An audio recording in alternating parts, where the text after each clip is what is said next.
Welcome my YouTube channel Vyas Narayan Mishra. आज हम discuss कर रहे हैं specific heat of solid on the basis of Einstein principle. Einstein principle के बेस पर सॉलिड का स्पेसिफिक हीट को हम कैसे एक्सप्लेन करते हैं, इसको हम डिस्कस कर रहे हैं। यहाँ पर हम हाई टेम्परेचर पर, लो टेम्परेचर पर स्पेसिफिक हीट की स्टडी करेंगे आइंस्टीन प्रिंसिपल के बेस पर। तो जो क्लासिकल कॉन्सेप्ट है, क्लासिकल कॉन्सेप्ट के बेस पर जो स्पेसिफिक हीट CV है वो टेम्परेचर के साथ जो चेंजेज होता है उसको एक्यूरेटली एक्सप्लेन नहीं कर पाया। इसलिए आइंस्टीन ने 1907 में 1907 में प्लांक के क्वांटम प्रिंसिपल के बेस पर उन्होंने एक्सप्लेन किया। ये मान के चला आइंस्टाइन ने कि जो मटेरियल है वो एक ओसिलेशन की तरह बिहेव करता है और ये ओसिलेशन कंटिन्यूअस न हो करके डिस्क्रीट फॉर्म में होता है। ये आइंस्टाइन ने कंसीडर किया।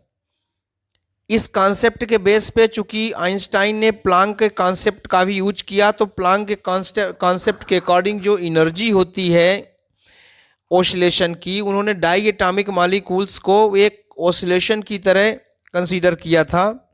तो जो इसकी एनर्जी होती है वो होती है E=NH², जहाँ n क्या है, क्वांटम नंबर है, n=0 1 2 3 हो सकता है, और न्यू क्या है, ये एक फ्रीक्वेंसी है, ओसिलेशन की फ्रीक्वेंसी है। लेकिन ये कैसी फ्रीक्वेंसी है, ये एक एज्यूम्ड फ्रीक्वेंसी है, कोई फ्री या फैक्ट फ्रीक्वेंसी नहीं है, एक ये एज्यूम्ड फ्रीक्वेंसी है। आइंस्टाइन ने एज्यूम किया कि जो सॉलिड के एटम्स होते हैं वो न्यू फ्रीक्वेंसी से ओसिलेट करेंगे। तो इस प्रकार जो ओसिलेशन की जो एनर्जी है वो क्वांटाइज्ड हो जाती है। अब हम देखते हैं कि चूंकि जो एटम है वो इंडिपेंडेंट फॉर्म में नहीं होते, बल्कि उसमें हीट का एटमॉस्फेयर से कंटिन्यूअस एक्सचेंज होता रहता है। क्योंकि जो एटम है वो फ्री नहीं है, वो मॉलिक्यूल्स के फॉर्म में होते हैं। तो मॉलिक्यूल्स के फॉर्म में होने के कारण एटम का एटमॉस्फेयर से एनर्जी का ट्रांसफॉर्मेशन होता है। तो प्लांक के कॉन्सेप्ट से जो एनर्जी का एवरेज वैल्यू है वो एवरेज वैल्यू इस फार्मूले से दिया जाता है, E=hν/e⁻hν/kT-1। ये प्लांक कॉन्सेप्ट के बेस पर आइंस्टाइन ने एनर्जी को एज्यूम किया। अब चूंकि जो एटम है उसका जो डिग्री ऑफ फ्रीडम है वो 3 हो सकता है, इसलिए 1 मोल मटेरियल के लिए अगर नंबर ऑफ एटम n है, मतलब 1 मोल मटेरियल में यदि नंबर ऑफ एटम n है, तो इसके लिए 1 मोल एनर्जी कितनी हो जाएगी, E=3NhνE⁻hν/kT-1। ये 1 मोल के लिए कंसीडर किया है। अब फिक्स्ड वॉल्यूम पर जो स्पेसिफिक हीट है जिसको हम CV से रिप्रेजेंट करते हैं, तो ये होता है dE/dt, एनर्जी का T के रिस्पेक्ट में डिफरेंशिएशन। तो अब हम क्या करेंगे, जो एनर्जी ये दिया हुआ है इसको हम T के रिस्पेक्ट में डिफरेंशिएट करेंगे। चूंकि ये डिफरेंशिएशन वाला पार्ट है तो आप देख सकते हैं इसको T के रिस्पेक्ट में डिफरेंशिएट करेंगे और डिफरेंशिएशन के बाद कुछ इस तरह से कॉन्सेप्ट आएगा। डिफरेंशिएशन आप लोगों से बनता होगा, इसलिए इसको हम डिटेल में एक्सप्लेन नहीं कर रहे हैं। T के रिस्पेक्ट में डिफरेंशिएशन करेंगे, 3Nhν ये कांस्टेंट है, बाहर आ जाएगा। फिर E⁻hν/kT-1 का जब हम डिफरेंशिएशन करेंगे तो जैसे 1/x का डिफरेंशिएशन करते हैं तो -1/x² होता है, तो उसी तरह से -1 और x² को x⁻² लिख सकते हैं। तो ये हो जाएगा E⁻hν/kT-1 का पावर -2। फिर E⁻hν/kT और फिर टी का हो जाएगा minus H nu upon K T square. तो इस तरह से इसको सॉल्व किया गया है। चूंकि एन के इक्वल टू होता है आर, तो इसलिए जो स्पेसिफिक हीट की वैल्यू है सी वी इक्वल टू हो जाएगा 3r H nu upon K T का होल स्क्वायर ई की power H nu upon K T upon e to the power H nu upon K T minus 1 का यहाँ हो जाएगा होल स्क्वायर हो जाएगा। अब यदि इसको हम डिफरेंट टेम्परेचर पर देखें तो डिफरेंट टेम्परेचर में आप देख सकते हैं कि हाई टेम्परेचर पर जो स्पेसिफिक हीट होता है उसकी वैल्यू होती सी वी इक्वल टू 3r। अब जैसे जैसे टेम्परेचर डिक्रीज होता है स्पेसिफिक हीट सी वी की वैल्यू डिक्रीज होती है और 0 केल्विन पर जो स्पेसिफिक हीट है वो 0 हो जाता है। ये आइंस्टाइन का कॉन्सेप्ट है। अब यदि इसी को देखें हम लो टेम्परेचर पर, तो लो टेम्परेचर इक्वल में सी वी प्रोपोर्शनल टी क्यूब हो जाएगा। ये सी वी प्रोपोर्शनल टी क्यूब ये डिवाइड टेम्परेचर का आता है।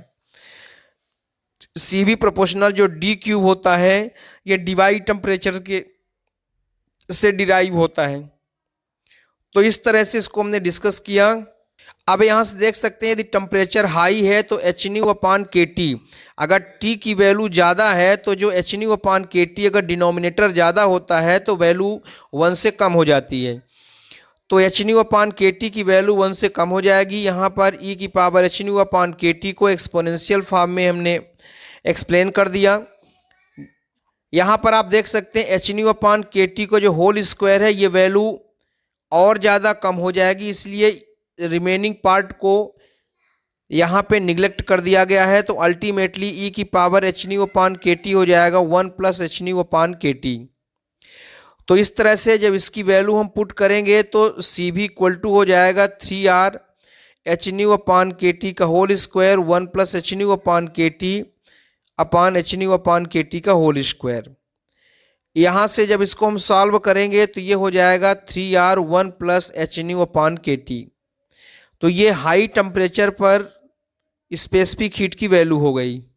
तो इस तरह से सी वी की जो वैल्यू है वो नियर इक्वल टू कितनी हो जाएगी 3r का मतलब लगभग 6 किलो कैलोरी। अब लो टेम्परेचर में तो अगर टेम्परेचर कम है लो है तो डिनोमिनेटर यदि कम होता है तो वैल्यू 1 से ज़्यादा होती है। तो इस तरह से H nu upon K T की वैल्यू 1 से ग्रेटर हो जाएगी। तो ई की power H nu upon K T की वैल्यू भी 1 से ग्रेटर हो जाएगी। तो इस तरह से ई की power H nu upon K T plus 1 को हम ई की power H nu upon K T ही लिख सकते हैं।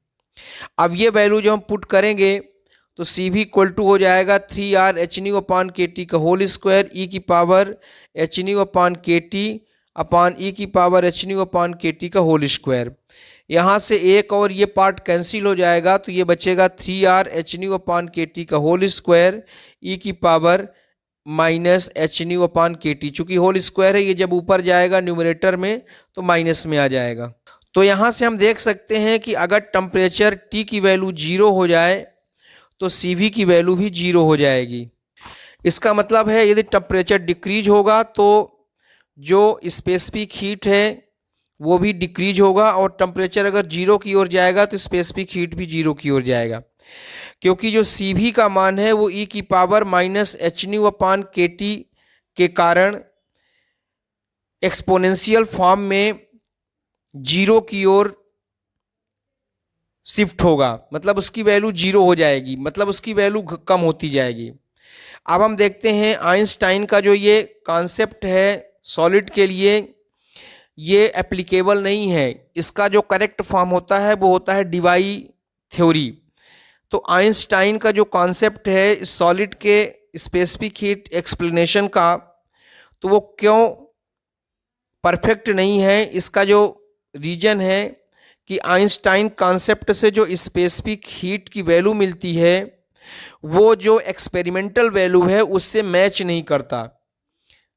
हाई टेम्परेचर पे तो मैच करता है, सी भी इक्वल टू 3r होता है, लेकिन लो टेम्परेचर में मैच नहीं करता। जो आइंस्टीन की फ्रीक्वेंसी है और जो आइंस्टीन टेम्परेचर है उसकी वैल्यू एक्सपेरिमेंटल जो रिजल्ट आते हैं उस रिजल्ट्स के एक्सपीरियंस पे डिपेंड करता है। आइंस्टीन फ्रीक्वेंसी और आइंस्टीन टेम्परेचर की वैल्यू किसी कैलकुलेशन के थ्रू नहीं आता। ये एक एक्सपीरियंस है, एक्सपेक्टेड वैल्यू है। जैसे बहुत सारे प्रैक्टिकल करेंगे तो वहाँ से ये क्लियर हो जाएगा कि इसकी फ्रीक्वेंसी लगभग इतनी होनी चाहिए। तो ये एक एक्सपेक्टेड वैल्यू है, इसलिए इसका कोई जस्टिफिकेशन नहीं है, ये कॉन्सेप्ट को क्लियरली एक्सप्लेन नहीं कर सकता। फिर नेक्स्ट है कि जो ये आइंस्टीन हाइपोथेसिस है, ये सॉलिड में जितने सारे एटम हैं सब के में इक्वल फ्रीक्वेंसी के कॉन्सेप्ट पर डिपेंड करता है, क्योंकि आइंस्टीन ने बताया कि जो सॉलिड के एटम है सब इक्वल फ्रीक्वेंसी के साथ वाइब्रेट करते हैं, और जो कि रियल लाइफ में, रियल प्रोसेस में पॉसिबल नहीं है, क्योंकि अलग अलग एटम होंगे तो सबकी फ्रीक्वेंसी चाहे भले ही कम, थोड़ा सा ही डिफरेंस क्यों ना हो, लेकिन डिफरेंस होगा। इसलिए ये एक्चुअल वैल्यू के साथ मैच नहीं करता। नेक्स्ट इसकी जो ड्रॉबैक है कि जैसे कुछ मेटल होते हैं, जैसे कॉपर है, आयरन है, एल्यूमिनियम है, इसमें लो टेम्परेचर पर जो एटॉमिक स्पेसिफिक हीट है वो टेम्परेचर के डिक्रीज होने पर जो आइंस्टीन कॉन्सेप्ट से जो रिजल्ट प्राप्त होता है उससे अधिक होता है। मतलब मेटल के लिए जो सीवी स्पेसिफिक हीट की वैल्यू है वो टेम्परेचर डिक्रीज होने पे सीवी की वैल्यू जितनी डिक्रीज होती है उतनी एक्चुअल में डिक्रीज नहीं होती। तो इस तरह से ये आइंस्टाइन कॉन्सेप्ट दिया हुआ है सॉलिड के लिए। आप इसको देखें, हमारे वीडियोस कंटिन्यू आते हैं। आप हमारे चैनल को सब्सक्राइब करें, लाइक करें, शेयर करें। कोई प्रॉब्लम हो तो कमेंट करें। Thank you very much.